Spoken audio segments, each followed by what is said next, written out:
अध्याय के इस भाग में हम निम्नलिखित के बारे में पढ़ेंगे।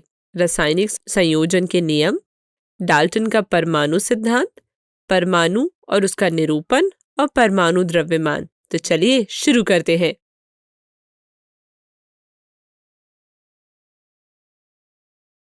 इस वीडियो में हम रासायनिक संयोजन के नियमों के बारे में पढ़ेंगे।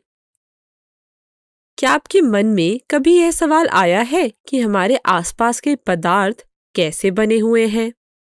आपने ये जरूर सुना होगा कि हमारे आसपास के पदार्थ छोटे छोटे कणों से बने हुए हैं, पर क्या आप जानते हैं कि हमें पता कैसे चला?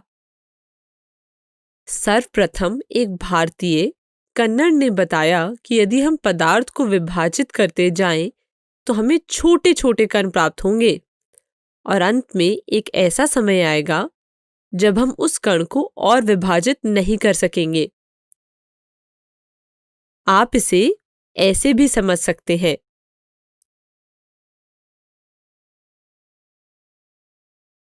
उन्होंने ऐसे कणों को परमाणु कहा। उसी समय एक ग्रीक दार्शनिक डेमोक्रिटस ने भी यही बात कही। उसने इस कण को एटम कहा। एटम शब्द का अर्थ है अविभाज्य।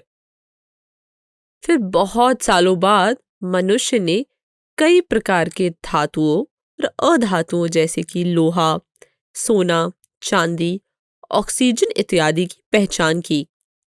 उसके बाद हमें यह पता चला कि ये सब तत्व होते हैं।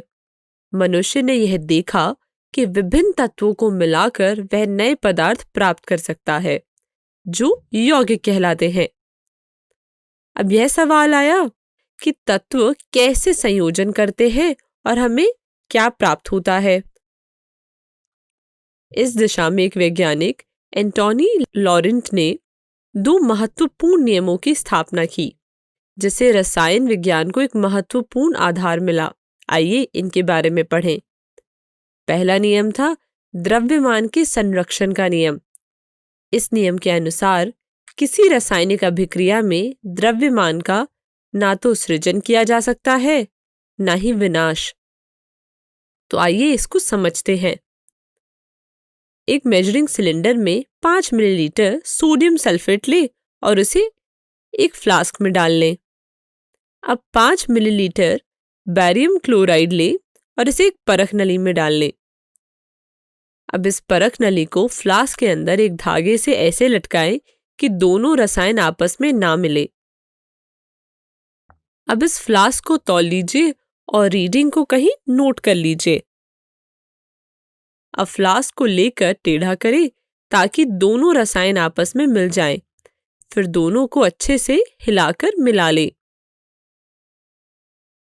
बैरियम सल्फेट का एक अवशेप बनेगा जो 10 मिनट तक रखने पर नीचे बैठ जाएगा। अब फ्लास्क को दोबारा तौल लें। आप क्या देखेंगे? आप पाएंगे कि अभिक्रिया से पहले की रीडिंग और बाद की रीडिंग दोनों बराबर है।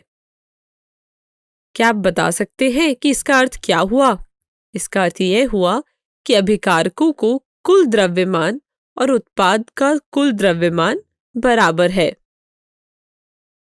इसी को हम द्रव्यमान का संरक्षण नियम कहते हैं, law of conservation of mass. इसे अपनी कॉपी में लिख लें। आइए अब एक और नियम देखते हैं। इसे कहते हैं स्थिर अनुपात का नियम। अन्य वैज्ञानिकों ने भी इस बात पर प्रकाश डाला कि कोई भी यौगिक 2 या 2 से अधिक तत्वों से निर्मित होता है और ऐसे यौगिकों में इन तत्वों का अनुपात हमेशा स्थिर होता है, चाहे हम इसे कहीं से भी प्राप्त करें या किसी ने भी इसे बनाया हो। आप जल का उदाहरण ले लीजिए। यह पाया गया कि जल में हाइड्रोजन और ऑक्सीजन के द्रव्यमानों का अनुपात हमेशा 1:8 होता है, चाहे उसका कोई भी स्रोत हो।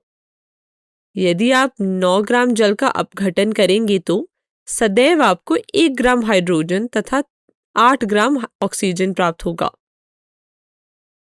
उसी तरह आप अमोनिया लें तो उसमें हमेशा नाइट्रोजन और हाइड्रोजन के द्रव्यमान का अनुपात 14:3 रहता है।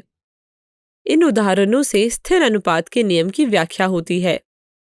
हम इसे निश्चित अनुपात का नियम भी कहते हैं। इस नियम को अपनी कॉपी में लिख लें। चलिए आगे बढ़ते हैं। यह नियम प्रायोगिक तौर पर तो सही निकले, पर इनके सही होने की वजह का पता नहीं चल पाया था। इसके बाद इनको समझने के प्रयास किए गए, जिन्हें हम अपनी अगली वीडियो में देखेंगे। अगले वीडियो में जाने से पहले एक प्रश्न हल करने का प्रयास कीजिए। प्रश्न आपके सामने है, वीडियो को रोकें और उसका उत्तर अपने कॉपी में लिखें। समय समाप्त। देखते हैं इसका हल आपने क्या लिखा। वीडियो को रोकें और इसे भी अपनी कॉपी में नोट कर लें। धन्यवाद।